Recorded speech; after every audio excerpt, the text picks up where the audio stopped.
Dramatic. What if everything you've been told about Africa was a lie?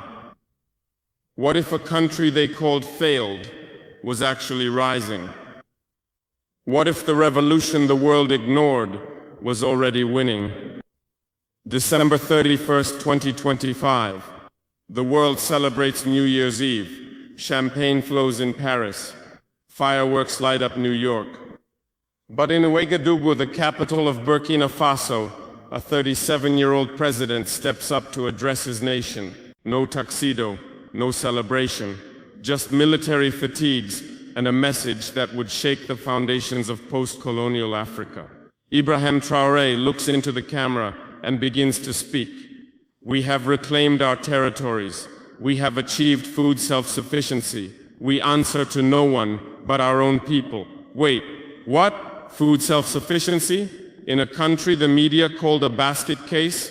Reclaimed territories? From terrorists that supposedly controlled half the nation? Independence from foreign powers? In a region dominated by France for over a century? Either this man is lying, or the world has been lied to. This is the story they don't want you to hear. This is Burkina Faso in 2026. And this is the revolution that's rewriting Africa's future. To understand what's happening in Burkina Faso today, you need to understand the Sahel. The Sahel is a vast region stretching across Africa, south of the Sahara Desert, home to hundreds of millions of people. For decades, this region has been caught in a perfect storm of challenges. Climate change turning farmland to dust, armed groups exploiting vulnerable populations, and former colonial powers, particularly France, maintaining a grip on resources while claiming to provide security. But something changed in the 2020s. A new generation of African leaders began to ask uncomfortable questions. Why are French troops here for a decade, yet the terrorism only grows? Why are our gold mines enriching foreign corporations while our people starve? Why must we follow economic policies designed in Paris and Washington? Burkina Faso, the land of upright people, became the epicenter of this awakening. And at its heart stood a man who would shake the foundations of post-colonial Africa. His name is Ibrahim Traoré. Ibrahim Traoré was born on March 14, 1988, in a small town called Kera, in the western region of Burkina Faso. His beginnings were humble. Primary school in his hometown, then high school in Bobo-Dioulasso, the country's second largest city. But even as a young student, Traoré was different. He excelled academically. He studied geology at the University of Ouagadougou, graduating with honors in 2009. But what shaped him more than his books were the student associations he joined. The Association of Muslim Students and the Marxist National Association of Students of Burkina Faso, known as ANEB. In these circles, Traoré wasn't just a member. He became known as someone who would defend his fellow students. Someone who asked difficult questions about his country's direction. Someone who wondered why Africa remained poor despite its immense resources. But the classroom wasn't enough for Traoré. In 2009, aged just 21, he made a decision that would change his life and eventually his nation. He joined the Burkina Faso Armed Forces. Traoré's military career began with elite training. First in Morocco for anti-aircraft systems, then in France, ironically, the very country he would later expel. By 2014, he had risen to the rank of lieutenant. By 2020, captain. But it was his deployment to Mali in 2019, serving with the United Nations peacekeeping mission MINUSMA, that truly shaped him. In the deserts of Mali, Traoré witnessed something that would haunt him. He saw his fellow soldiers, poorly equipped, sent into battle without proper weapons or vehicles. He saw men die, not because they lacked courage, but because their government had failed them. He saw corruption siphoning resources meant for the front lines. When rebels attacked in the Timbuktu region, Traoré was commended for his bravery. But bravery alone couldn't protect soldiers without bullets. Traoré returned to Burkina Faso a changed man. He had seen the cost of weak leadership, and he had decided it was time for change. In January 2022, a group of military officers overthrew President Roch Kabore. The reason? His failure to stop the jihadist insurgency that was tearing Burkina Faso apart. Lieutenant Colonel Paul-Henri Damiba took power, promising security reforms. Traore was among those who supported the coup, but within months, the same frustrations returned. Damiba seemed more interested in politics than the front lines. Soldiers were still dying without proper equipment. The promised reforms never came. On September 30th, 2022, Captain Ibrahim Traoré led a second coup. This time, it was different. Traoré wasn't just another military strongman. He was a frontline soldier who had fought alongside the men who now followed him. He knew their struggles because he had shared them. At just 34 years old, Ibrahim Traoré became the interim president of Burkina Faso, one of the youngest heads of state in the world. Some called him impulsive, others called him a puppet. But Traoré had his own vision, a Burkina Faso that fed its own people, defended by its own soldiers, controlled by its own citizens. The establishment would soon learn they had underestimated him. To understand what Traoré inherited, you must understand the scale of the crisis. By early 2022, the jihadist group known as JNIM, Jamaat Nusrat al-Islam wal Muslimin, controlled over 50% of Burkina Faso's territory. Let that sink in. Half the country under terrorist control. In the north, entire towns had been abandoned. Farmers couldn't reach their fields without risking death. Schools closed, markets disappeared, roads became death traps. The numbers were staggering. Over 2 million internally displaced people, thousands killed in attacks, villages burned to the ground, children recruited as soldiers. And what was France doing with its troops stationed in the country? Critics said they were protecting their uranium interests in neighboring Niger, not actually defeating the terrorists. The insurgency didn't shrink, it grew. For over a decade, Western military presence had failed to bring peace. Traoré asked a simple question. If we can't rely on them, why are they here? Traoré's response was immediate and dramatic. He launched what would become known as Operation Lalmassga. In the Morobre language, it means ice wall. The strategy was simple but radical. Stop relying on foreign forces. Arm and train Burkina soldiers. And take back the country, village by village, town by town. In his December 31, 2025 address, Traoré announced the results. Dozens of towns reclaimed from terrorist control. The Nakambe region near Kompienga Dam, secured. Namungu in the Gulmu region, liberated. Namsiguia near the strategic town of Djibo, back under government control. Areas around Tulfe, reclaimed. In May 2025, Burkina forces conducted what they called a coordinated strike, ambushing and killing over 1,000 terrorists in a single operation. The military promised continued offensives, all the way to the national borders. For the first time in years, the map was changing in the government's favor, and the gains weren't just military. Thousands of internally displaced people began returning to their homes. They received government support to restart their farming activities. New local infrastructure was built to welcome them back. Towns that had been ghost villages were coming back to life. But the soldiers weren't fighting alone. They had help from an unlikely source. The Volunteers for the Defense of the Homeland, known by their French initials, VDP. This civilian militia was formed in born out of desperation. When the military couldn't protect every village, communities began to protect themselves. Under Traoré, the VDP was expanded, formalized, and armed. Their mission: hold territories after military advances, act as intelligence networks in remote areas, defend their communities from terrorist attacks. By 2025, the VDP had grown to over 60,000 volunteers. They operate across dozens of provinces. They've become one of the most active armed groups in the country, second only to the military itself. In November 2025, Traoré took an unprecedented step. He created a new national honor, the Medal of Honor for Volunteers in the Defense of the Homeland. Recognition for those who fight, often with little training, to protect their neighbors. But the VDP remains controversial. Human rights organizations have documented cases of abuse. Ethnic tensions have flared in some regions. The line between defense and vigilantism isn't always clear. Traoré's government argues the VDP is necessary in a time of war. Critics warn of creating armed groups that may be hard to control later. The truth, probably somewhere in between.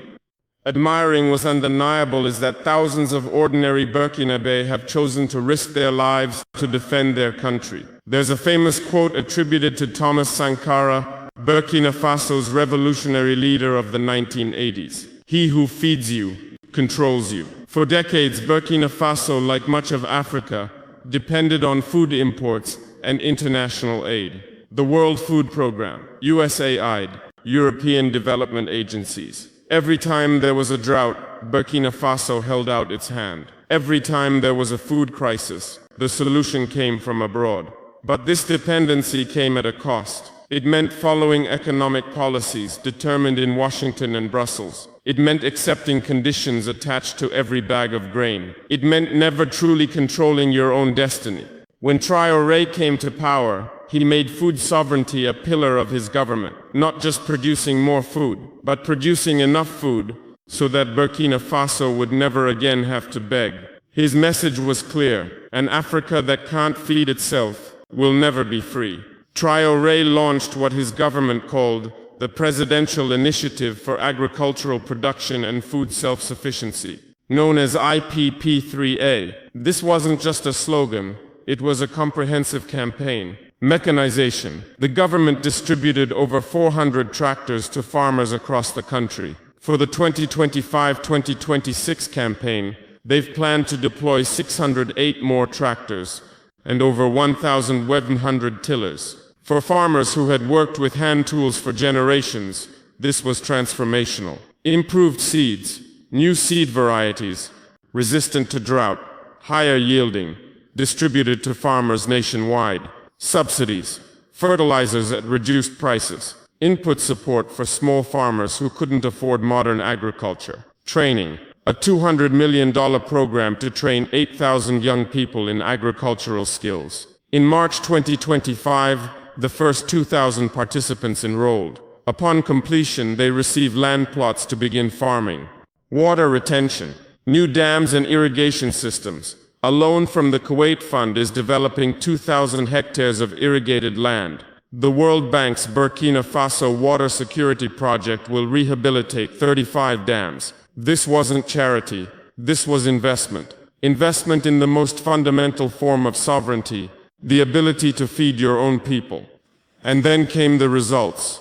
In December 2025, Traoré made an announcement that shocked many observers. Burkina Faso had achieved food self-sufficiency. The numbers backed him up. A record cereal harvest exceeding 6 million tons, an 18% increase over the previous year, 21.4% above the 5-year average. For the 2024-2025 season, this harvest covered 111% of the nation's cereal needs, up from just 97% the year before. In 2 consecutive years, Burkina Faso had achieved grain surpluses. Yields per hectare had increased by 35 to 40%. This wasn't just statistics, this was transformation. Farmers who had struggled to survive were now producing excess. Communities that had relied on aid were now self-sufficient.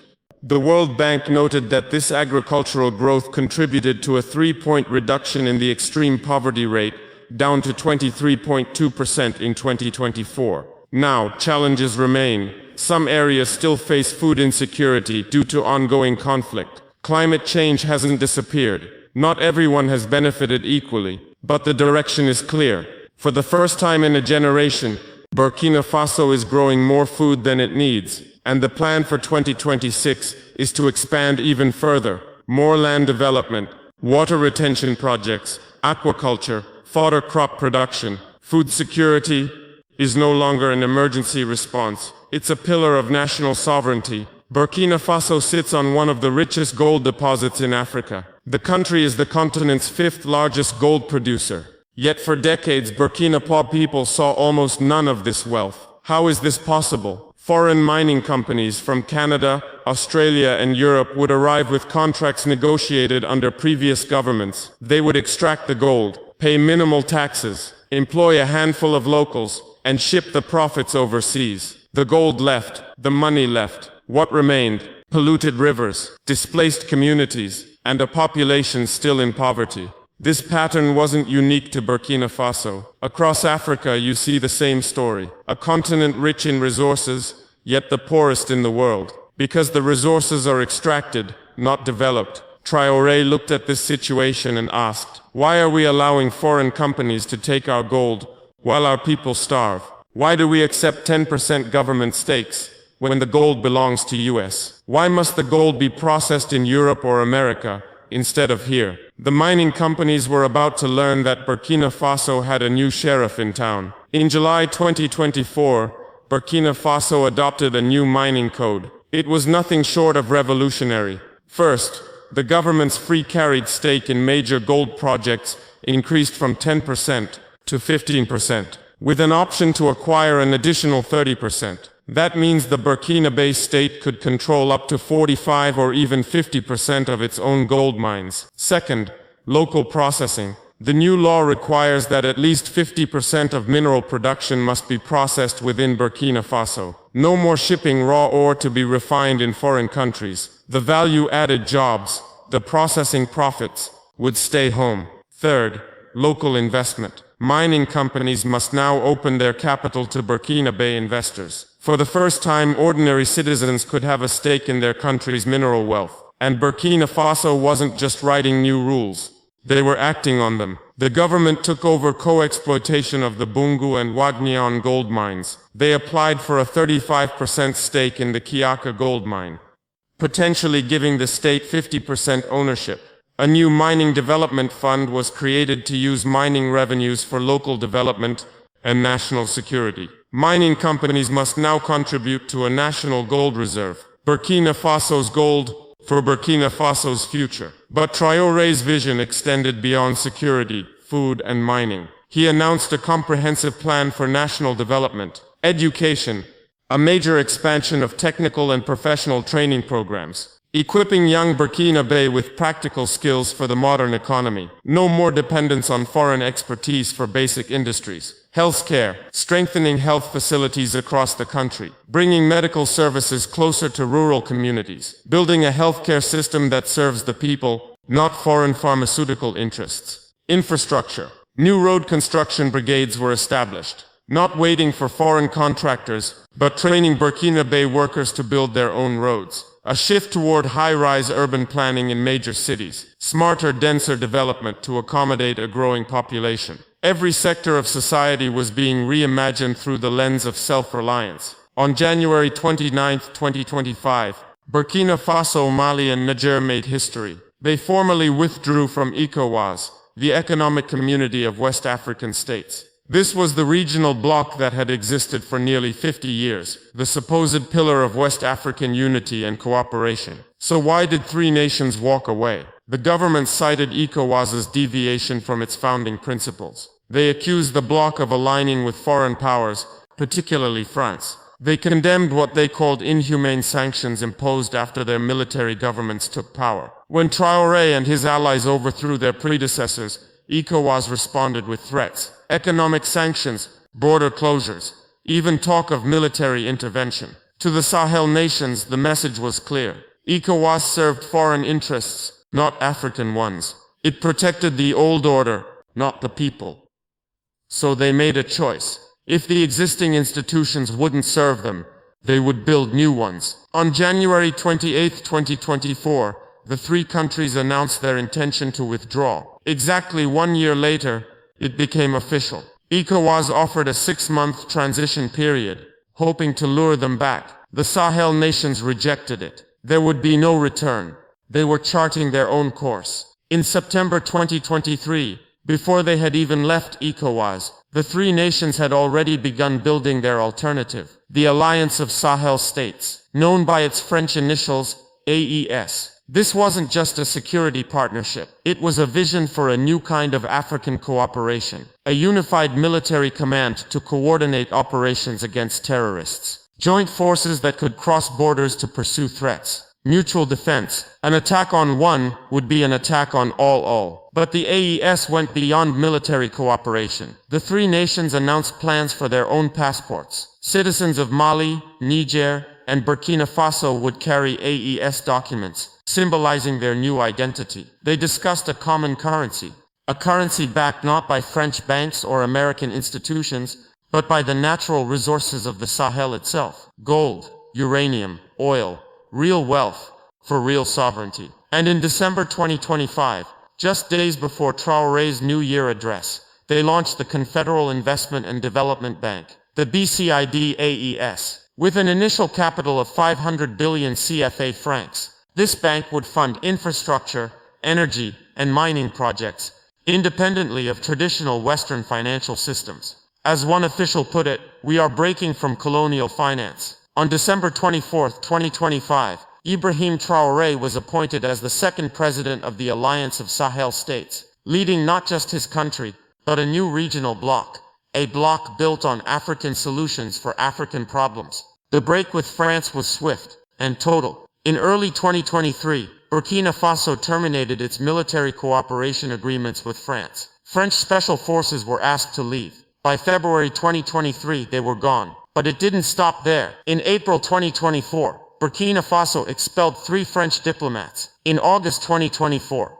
more expulsions. The government accused them of subversive activities. France denied the accusations as unfounded. But the message was clear. The era of French influence in Burkina Faso was over. This was part of a broader trend. Across the Sahel, French flags were burned in protests. Military bases that had stood for decades were shuttered. The sons and daughters of the colonized were showing the colonizers the door. France had been in the Sahel for years, claiming to fight terrorism. But the terrorism only grew. French companies continued to extract resources. French banks continued to control the CFA franc currency. Traoré and his allies concluded. France was part of the problem, not the solution. As France departed, new partners arrived. In January 2024, Russian military personnel began deploying to Burkina Faso. They came under the banner of the Africa Corps, the restructured successor to the Wagner Group. Their mission, providing security for President Traoré, training Burkina Faso forces, and most importantly, helping combat the extremist groups that France had failed to defeat. Burkina Faso's foreign minister made the government's position clear in November 2024. Cooperation with Russia suits US better than our historical ties with France. To Western observers, this was alarming.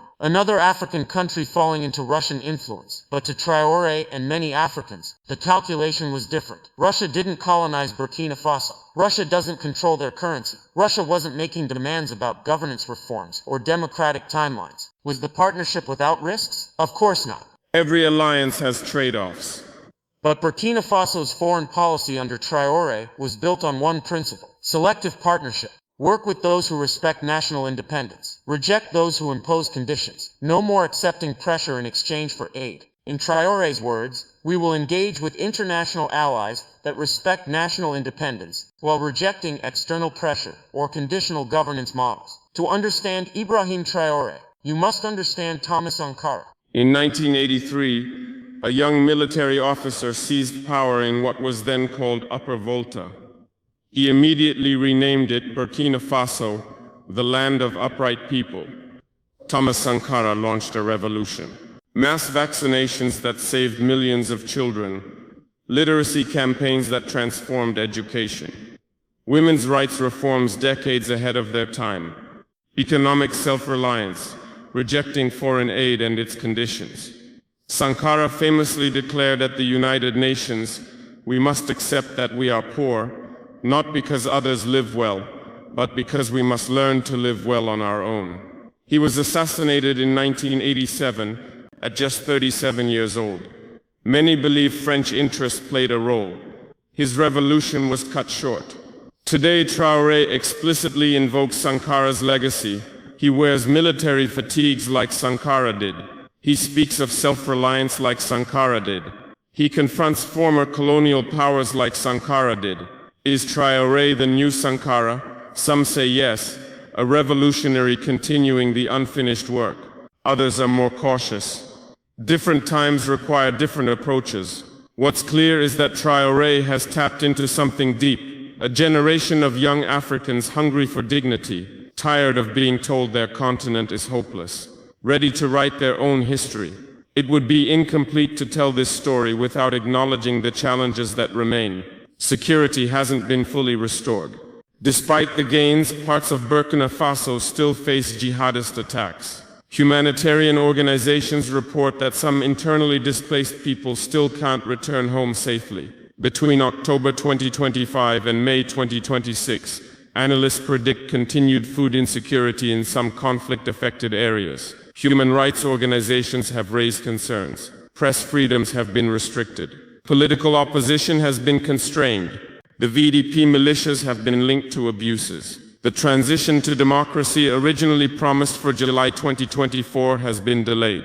Critics argue that military rule, no matter how well-intentioned, isn't a long-term solution. And the economic challenges are real. Despite mineral wealth, Burkina Faso remains one of the world's poorest countries. Climate change continues to threaten agriculture. Regional isolation from ECOWAS may have economic costs. Traore's supporters argue that stability must come before elections, that you can't build democracy while terrorists control half your country, that Western-style timelines don't apply to African realities. His critics argue that centralizing power is always dangerous, that emergency measures tend to become permanent, that the ends don't justify any means. The truth is that Burkina Faso's story is still being written. Success will ultimately be measured not by speeches, but by lived outcomes for ordinary citizens. So what does Burkina Faso's experiment mean for Africa and for the world? It means that the old order is being questioned. If this video helped you understand what's really happening in Burkina Faso, please hit that subscribe button and the notification bell. Leave a comment below. I read every single one. What do you think? Is Traoré leading a genuine revolution, or are you skeptical? Share this video with someone who needs to see the other side of the story. And check out our other videos on the Sahel and African geopolitics. Thank you for watching. And remember, the truth is more complex than the headlines. Always.